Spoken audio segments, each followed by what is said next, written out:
அன்பிற்குரிய மாதா தொலைக்காட்சி நேயர்களே, இன்று நாம் சந்திக்கவிருக்கும் ஆலயம்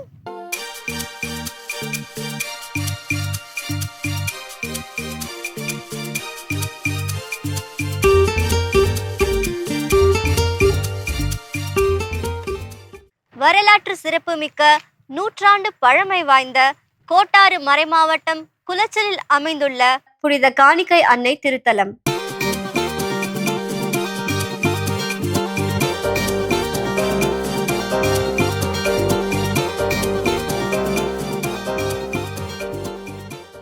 குளச்சல் துறைமுகம் தமிழ்நாட்டின் தென்கோடியில் அரபிக்கடலில் அமைந்துள்ள இயற்கை துறைமுகமாகும். கிபி 1728ஆம் ஆண்டு திருவிதாங்கூர் சமஸ்தானத்தை ஆண்ட ராமவர்மா காலத்தில் தொடங்கப்பட்டது. 1/11/1956ஆம் ஆண்டு மாகாணங்கள் சீரமைப்பின் போது திருவிதாங்கூர் சமஸ்தானத்துடன் இணைந்திருந்த குளச்சல் துறைமுகம் தமிழ்நாட்டுடன் இணைக்கப்பட்டது. குளச்சல் துறைமுகம் ஒரு பருவகால துறைமுகமாகும். இந்த துறைமுகத்தில் பாறைகள் வரிசையாக சங்கிலி தொடர் போன்று முட்டம் முனை வரை அமைந்திருப்பதால் இது இயற்கையாகவே துறைமுகம் அமைவதற்கு ஏற்ற சாத்தியக்கூறுகளுடன் காணப்படுகிறது. இந்த துறைமுகத்தில் 10,000 முதல் 15,000 வரை கொள்ளளவு உள்ள கப்பல்கள் நங்கூரமிடுகின்றன.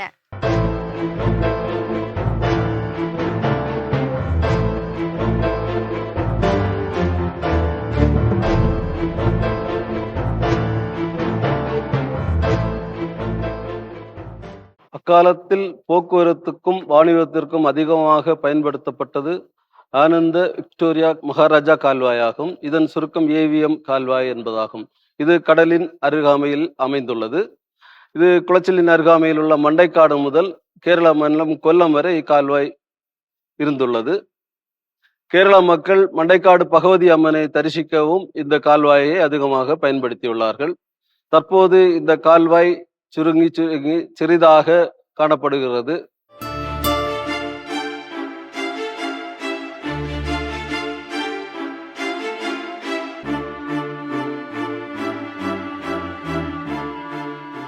இப்ப நான் நின்றுட்டு இருக்க இந்த இடம் வரலாற்றுல மிகவும் முக்கியத்துவம் வாய்ந்த ஒரு இடமாகும். தென்னிந்திய வரலாற்றுல 1741ஆவது வருஷம் நடந்த யுத்தங்கள்லேயே மிகவும் முக்கியமானது திருவிதாங்கூர் படைக்கும் டச்சு படைக்கும் நடந்த யுத்தமாகும்.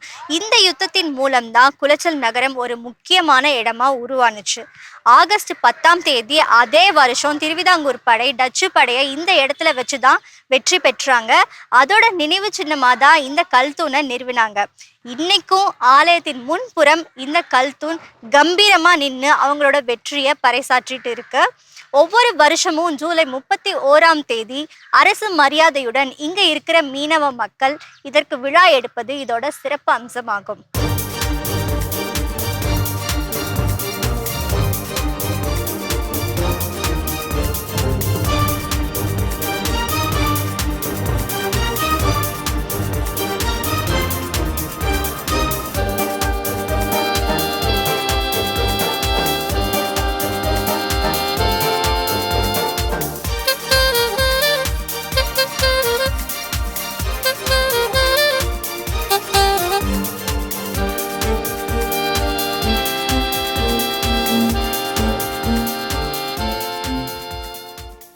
இங்க நடந்த போர்ல தான் திருவிதாங்கூர் படை டச்சு படையோட தளபதியான டிலனாய் அப்படிங்கிறவரை கைது செஞ்சாங்க. இந்த டிலனாய் அப்படிங்கிறவர் தான் நீலகண்ட பிள்ளை அப்படின்னு சாதாரணமான ஒரு மனுஷனா இருந்தவர் திருமறையை தழுவி மறைசாட்சி தேவசகாயமா மாறுறதுக்கு காரணமானவர். ஒருவேளை இந்த போர் நடக்கலைன்னா நமக்கு ஒரு புனிதர் கிடைச்சிருக்க மாட்டாரு.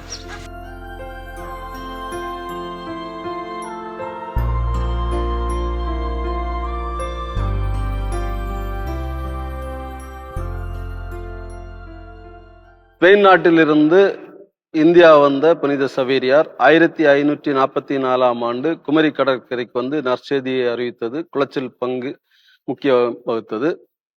அன்று அவர் அறிவித்த நற்செய்தியின் விதை வளர்ந்து இன்று குளச்சலில் 1600ஆம் ஆண்டில் குளச்சல் புனித காணிக்கை அன்னையை பாதுகாவலியாக கொண்ட ஒரு ஆலயம் பங்காக உருவானது.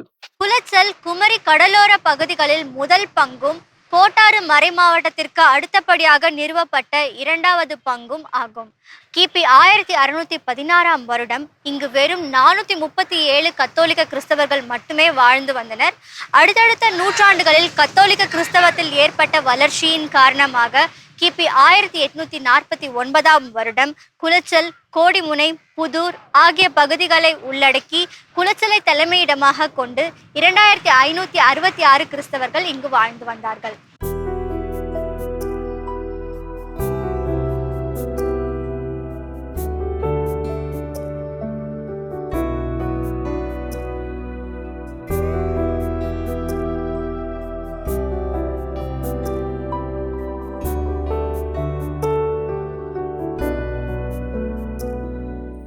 போர்ச்சுகீசியர்களுடைய சொந்த பிரச்சனை காரணமா கிபி 18ஆம் நூற்றாண்டுல கடற்கரை கிராமங்கள்ல இருந்த இயேசு சபையை சேர்ந்த பல பங்கு தந்தையர்கள் நாடு கடத்தப்பட்டாங்க.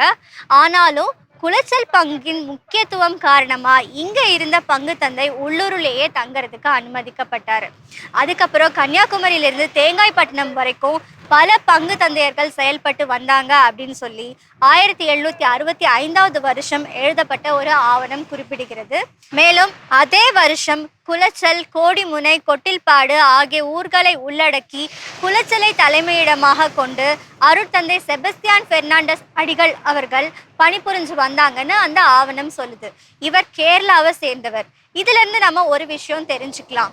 அன்னைக்கு கேரளாவோட கொல்லம் மறைமாவட்டத்தை சேர்ந்த குளச்சல் பங்கு இன்னைக்கு தமிழ்நாட்டோட கோட்டாறு மறைமாவட்டத்தை சேர்ந்ததா இருக்கு.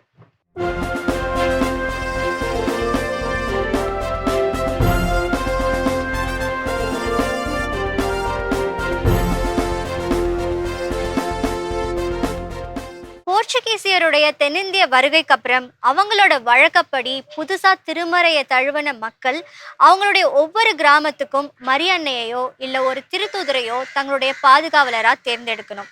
அந்த வழக்கப்படி தான் தூத்துக்குடி, நாகப்பட்டினம், பெரியதாலை மற்றும் கன்னியாகுமரி இந்த மாவட்டங்கள்ல இருக்கிற பெரும்பாலான கடற்கரை கிராமங்கள்ல மரியன்னையை தங்களுடைய பாதுகாவலியா தேர்ந்தெடுத்துக்கிட்டாங்க. அந்த விதத்துல தான் 16வது நூற்றாண்டுடைய பிற்பகுதியில அப்போதைய திருத்தந்தையா இருந்த 10ஆம் பத்திநாதரால் பாதுகாவலி என பிரகடனப்படுத்தப்பட்ட காணிக்கை அன்னைய தன்னுடைய பாதுகாவலியா ஏற்றுக்கிட்டாங்க இந்த குளச்சல் மக்கள். அவள் இந்த குளச்சல் மக்களையும் இந்த துறைமுகத்தையும் தன்னுடைய கரங்கள்ல ஏந்தி பல இன்னல்களிலிருந்தும் அவர்களை பாதுகாத்து வருகிறாள். போர்ச்சுகீசியர் வழியாக தென்னிந்திய மக்கள் எழுப்பிய கிறிஸ்தவ ஆலயங்களிலேயே மிகவும் முக்கியமானது இந்த குளச்சல் காணிக்கை அன்னை ஆலயம் என்பதை ஆவணங்கள் நமக்கு தெள்ள தெளிவாக காட்டுகின்றன. ஏறத்தாழ வேளாங்கண்ணி ஆரோக்கிய அன்னை ஆலயம் போல் பழமை வாய்ந்த இந்த ஆலயம் தொடங்கிய நாளிலிருந்து இன்று வரை ஒரு தலைமையிடமாக விளங்கி வருகின்றது. அதன் காரணமாக 1999ஆம் ஆண்டு அன்றைய கோட்டாறு மறைமாவட்ட ஆயர் மேதகு லியோன் தர்மராஜ் அவர்கள் இந்த ஆலயத்தை திருத்தலமாக உயர்த்தினார்.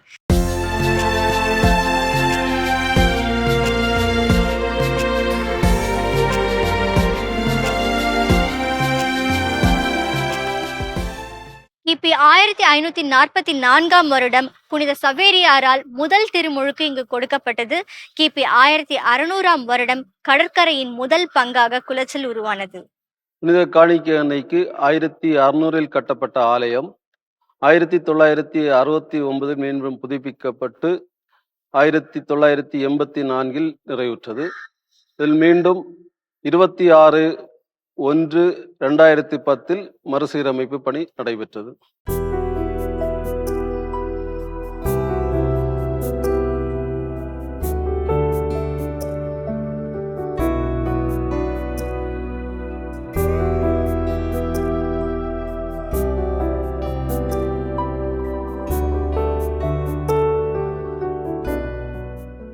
ஆலயத்தின் பீடம் அழகுற அமைக்கப்பட்டுள்ளது.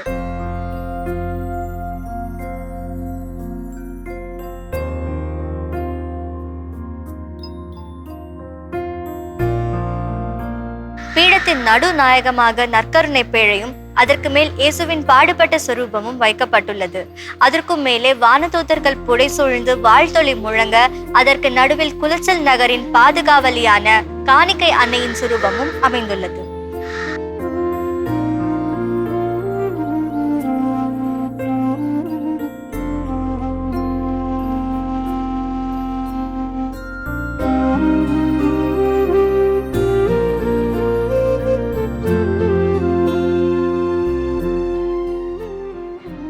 வலப்புறம் கெத்சமனி தோட்டத்தில் இயேசு தனிமையில் ஜெபித்த காட்சியும், இடப்புறம் பாடுபட்ட சுரூபத்திற்கு கீழே அன்னையும் யோவானும் நிற்கும் காட்சியும் சுரூபங்களாக வைக்கப்பட்டுள்ளன.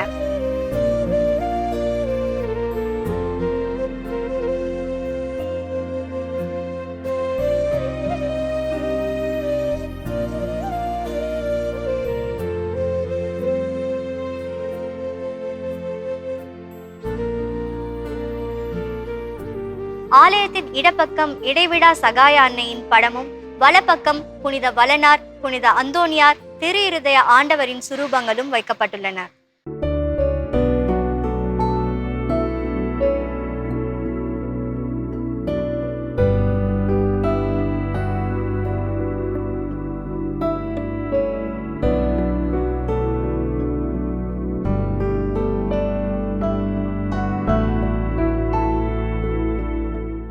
ஆலயத்தினுள் மறைசாட்சி தேவசகாயம் அவர்களின் சுரூபமும், குழந்தை இயேசுவின் சுரூபமும், காணிக்கை அன்னையின் சுரூபமும் மக்களின் வணக்கத்திற்காக வைக்கப்பட்டுள்ளது.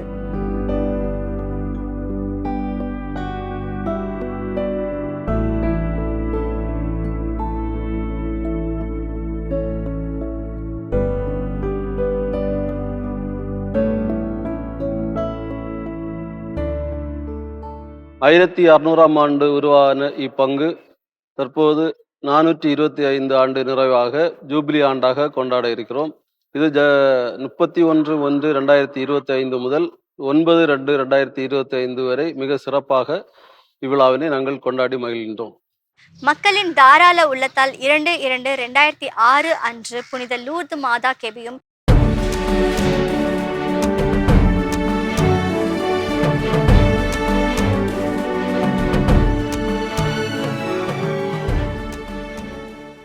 மக்கள் இறை விசுவாசத்தில் இன்னும் தளரவில்லை என்பதை வெளிப்படுத்தும் வண்ணம் கற்களால் ஆன இந்த புதிய கொடிமரம் நிறுவப்பட்டது. 2024ஆம் வருடம் ஜூலை 7ஆம் தேதி இந்த கொடிமரம் அர்ச்சிக்கப்பட்டது.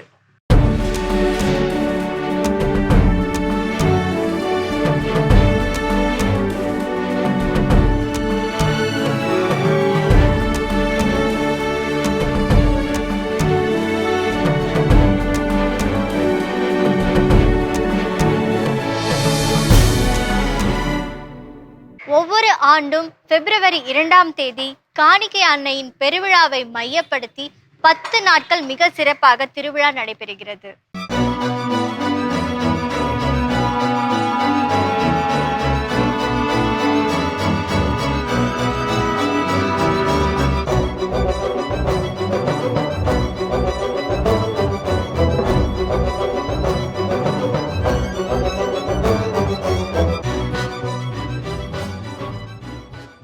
குளச்சல் புனித காணிக்கை அன்னை ஆலயம் பழமை வாய்ந்தது.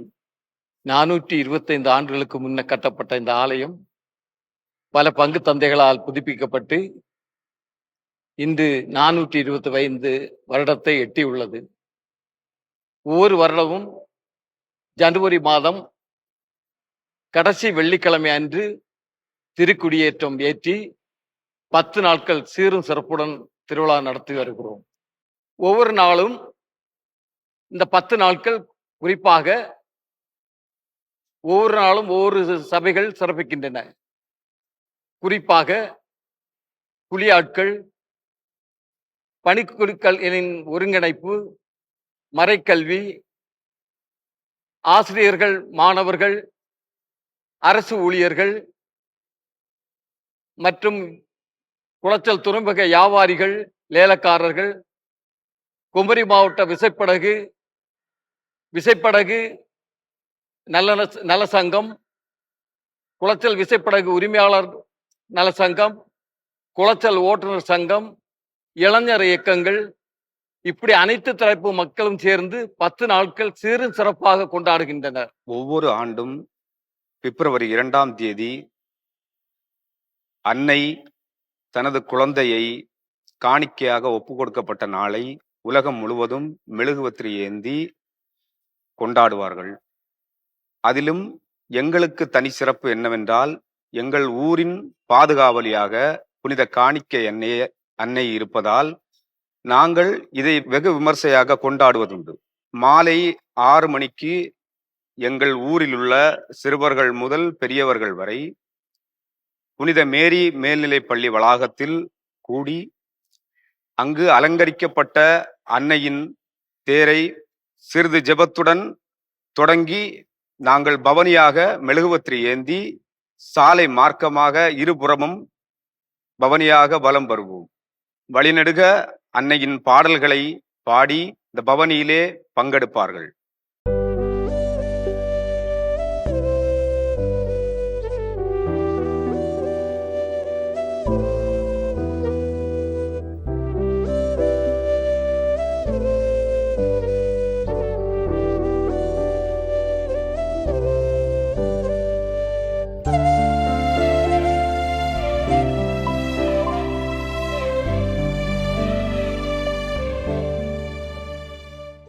காணிக்கை மாதா மருத்துவமனை அருகே அன்னைக்கு வணக்கம் செலுத்தி வாழ்த்துவார்கள். அதுபோல் நகராட்சி குளச்சல் நகராட்சி அலுவலகம் எதிரிலே அன்னையை வாழ்த்தி வணங்கி வரவேற்பார்கள்.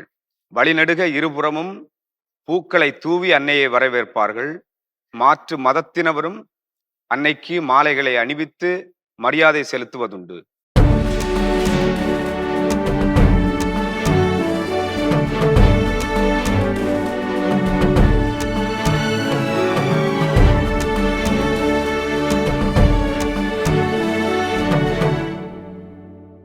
இரவு 10:30 மணி அளவில் ஆலயத்தை அன்னையின் தேரானது வந்தடையும்.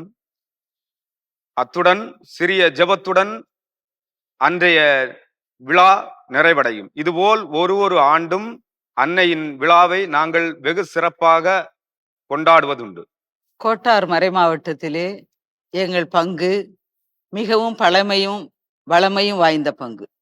இங்கே அதிகமான கத்தோலிக்க கிறிஸ்தவ குடும்பங்கள் இருக்கிறார்கள்.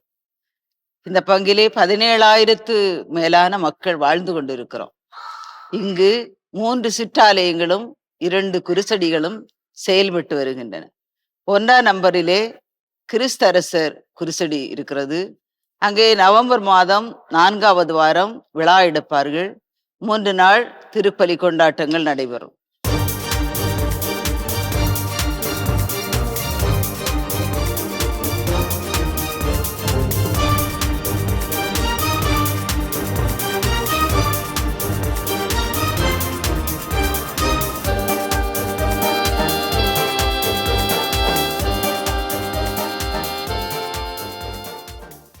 அடுத்த 5ஆம் நம்பரிலே தூய அந்தோனியார் சிற்றாலயம் உண்டு.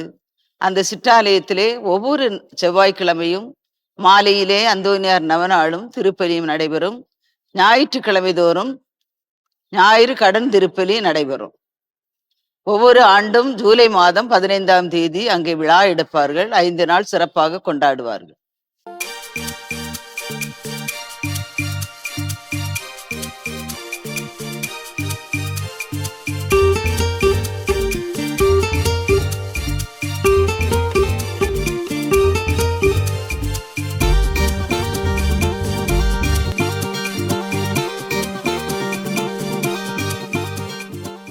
ஆறாம் நம்பரிலே குழந்தை இயேசு பங்கை சார்ந்தவர்கள் அங்கு குழந்தை இயேசுவை பாதுகாவலராக கொண்டு செயல்படுகிறார்.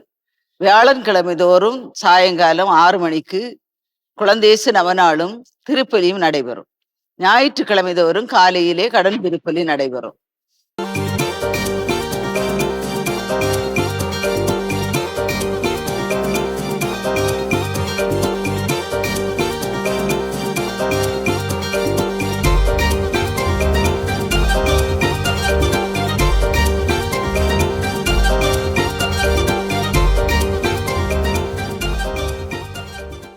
ஏழாம் நம்பரிலே தூய சகாய அன்னை ஆலயம் உள்ளது.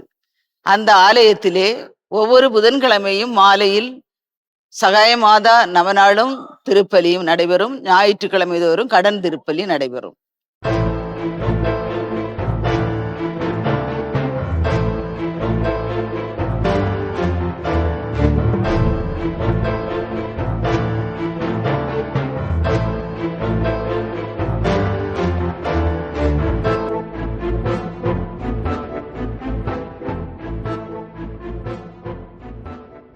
சிங்காரவேலன் காலனியிலே இருக்கின்ற ஒரு குருசடி அடைக்கல மாதா குருசடி. அங்கே நாள்தோறும் கூடி ஜெபிப்பார்கள். ஆண்டுக்கு ஒரு முறை ஜூலை மாதத்திலே 2 நாள் விழா எடுப்பார்கள்.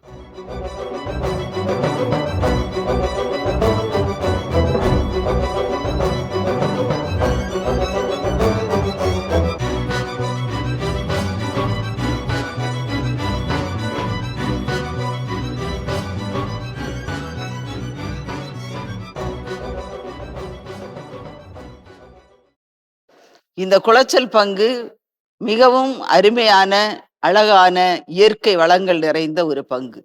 இந்த பங்கிலே தூய காணிக்கை அன்னை 425 ஆண்டுகளாக எங்களை பராமரித்து அற்புதமாய், அதிசயமாய் வழிநடத்தி வருகிறார்கள். இங்கு நல்ல பணியாளர்களும் எங்களுக்கு தரப்பட்டுள்ளார்கள். இங்கே எங்கள் பங்கில் 100க்கு அதிகமான அருட்பணியாளர்களும் அருட்சகோதரிகளும் மண்ணின் மைந்தர்களாக பல மாநிலங்களிலும் செயல்பட்டு வருகிறார்கள்.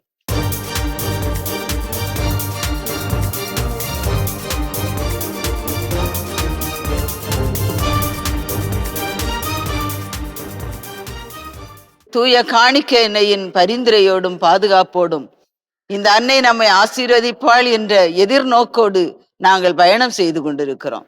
ஒவ்வொரு புதன்கிழமையும் சகாய அன்னையின் நவநாள் நற்கருணை ஆசீரும், சனிக்கிழமை காணிக்கை அன்னையின் நவநாள் திருப்பலியும், ஞாயிற்றுக்கிழமை மாலை குழந்தை இயேசுவின் நவநாள் திருப்பலியும் நடைபெறுகிறது. ஒவ்வொரு மாதமும் 2ஆம் தேதி அன்று காணிக்கை அன்னையின் நவநாள் திருப்பலியும் நற்கருணை ஆசீரும் நேர்ச்சை கஞ்சி வழங்குதலும் நடைபெறுகிறது. ஒவ்வொரு மாதத்தின் முதல் வெள்ளிக்கிழமையும் சிறப்பு வழிபாடும் நற்கருணை ஆசீரும் நடைபெறுகிறது. 425 ஆண்டுகள் நம்பிக்கை வாழ்வில் நிலைத்திருந்து தங்களுடைய வாழ்வாலும் நம்பிக்கை செயல்களாலும் இறைவனுக்கு உகந்த விதத்தில் தங்களுடைய வாழ்க்கையை அமைத்து அதன் வழியாய் சாட்சிய வாழ்வை வாழ்ந்து இப்பகுதியில் வாழும் எல்லா மக்களுக்கும் முன்னுதாரணமாய் அமைந்து காணிக்கை தாயின் அரவணைப்பில் வாழ்ந்து வரும் குளச்சல் நகரில் மிகச்சிறப்பாய் அமைந்திருக்கும் காணிக்கை அன்னையின் பங்கு சமூகத்தில் உங்கள் அனைவரையும் இந்த வேளையில் வரவேற்கின்ற போது, நம்பிக்கையில் நிலைத்திருப்பதும் நம்பிக்கை வாழ்வை முன்னெடுப்பதும் மிகப்பெரிய சவாலான இந்த காலகட்டத்தில் இன்றளவும் தங்களுடைய நம்பிக்கையில் சிறிதும் தளர்வுறாமல் ஆலயங்களை சந்திப்பதும் ஆலயத்தில் நேரத்தை செலவிடுவதும், அவ்வாறு நேரங்களை செலவிடுவதால் தங்களுடைய வாழ்வின் இன்னல்கள், இடையூறுகள் இவற்றிலிருந்து விடுதலை பெறுவதும், அதன் வழியாய் தங்களுடைய நம்பிக்கை வாழ்வை இன்னும் ஆழப்படுத்திக் கொள்வதும் குளச்சல் பங்கில் வசிக்கின்ற ஒவ்வொரு மக்களுடைய வாழ்வாகவும் அமைந்திருக்கின்றது. குளச்சல் பங்கு என்பது கோட்டாறு மறைமாவட்டத்தில் 2வது பங்காகவும் கடற்கரையோரத்தில் ஏற்படுத்தப்பட்ட மக்களுடைய நம்பிக்கையால் கட்டியெழுப்பப்பட்ட முதல் கத்தோலிக்க பங்காகவும் அமைந்திருப்பதை எண்ணி நாங்கள் மகிழ்ச்சி அடைகிறோம். அத்தகைய 100 ஆண்டு பாரம்பரியங்களை கொண்ட சவேரியாரின் வருகையால் கத்தோலிக்கத்தில் கால் பதித்து அதன் பிற்பாடு தொடர்ந்து தங்களுடைய நம்பிக்கை வாழ்வில் நிலைத்திருந்து வழி நடந்த எம் பங்கு மக்கள் அவர்களுடைய வாழ்வாலும் பணியாலும் தொடர்ந்து சான்று பகர்வது மகிழ்ச்சிக்குரியது. அன்னை தொடர்ந்து தன்னுடைய ஆசிரை பொழிந்து பாதுகாத்து வருவதும் 425 ஆண்டளவாக தன்னுடைய ஆசிரை சிறிதளவும் குறைவுபடாமல் தங்களுடைய வாழ்க்கை சூழலை வெவ்வேறு விதங்களில் மாற்றி ஏழ்மை நிலையில் இருந்த ஒரு சூழலை அகற்றி பல்வேறு மாற்றங்கள், முன்னேற்றங்கள் இவற்றின் வழியாக இன்றளவு காண்கின்ற குளச்சல் நகரின் மாண்பு என்பது அன்னையின் ஆசி என்பதே இங்கு வாழுகின்ற ஒவ்வொரு மக்களின் நம்பிக்கையாக இருக்கிறது. எனவே அந்த நம்பிக்கையை கண்கூடாக காண்பதற்கு இந்த காணிக்கை அன்னையின் திருத்தலத்திற்கு அனைவரும் வாருங்கள், வந்து இறை ஆசீர் பெறுங்கள். இந்த ஆலயத்தின் அழகும் கடற்கரையின் எழிலும் மீண்டும் மீண்டும் காண வேண்டும் என்பதே ஆவலாக அமைந்திருக்கின்ற வேளையில் இங்கு வருகின்ற மக்கள் ஒவ்வொருவருக்கும் இந்த காணிக்கை தாய் கடலோரத்தில் வீற்றிருந்து எல்லா மக்களுக்கும் ஆசிரை வழங்குகின்ற ஒரு தாயாக இருப்பதால் இங்கு வந்து ஆசிரையும் அருளையும் நிறைவாக பெற்றுக்கொள்ள உங்கள் ஒவ்வொருவரையும் அன்பாய் அழைக்கின்றேன். குளச்சலில் அமைந்துள்ள புனித காணிக்கை அன்னை திருத்தலத்தை எப்படி அடையலாம்? புறநகர் பேருந்து நிலையமான வடச்சேரியிலிருந்து மேற்கு கடற்கரை சாலை வழியாக பயணித்தால் 26 கிலோமீட்டர் தொலைவிலும், புறநகர் பேருந்து நிலையமான வடச்சேரியிலிருந்து ரணியல் நோக்கி பயணித்தால் 22 கிலோமீட்டர் தொலைவிலும், அருகிலுள்ள ரயில் நிலையமான ரணியலில் இருந்து 7.6 கிலோமீட்டர் தொலைவிலும், அருகிலுள்ள விமான நிலையமான திருவனந்தபுரத்திலிருந்து 61 கிலோமீட்டர் தொலைவிலும், புகழ்பெற்ற சுற்றுலா தலமான கன்னியாகுமரியிலிருந்து 37 கிலோமீட்டர் தொலைவிலும் அமைந்துள்ளது.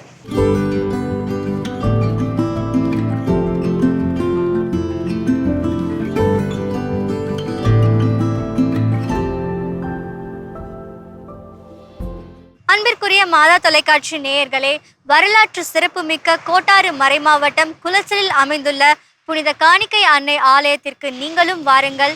வந்து இறையாசிரை பெற்று செல்லுங்கள். இயேசுவுக்கே புகழ், மரியே வாழ்க.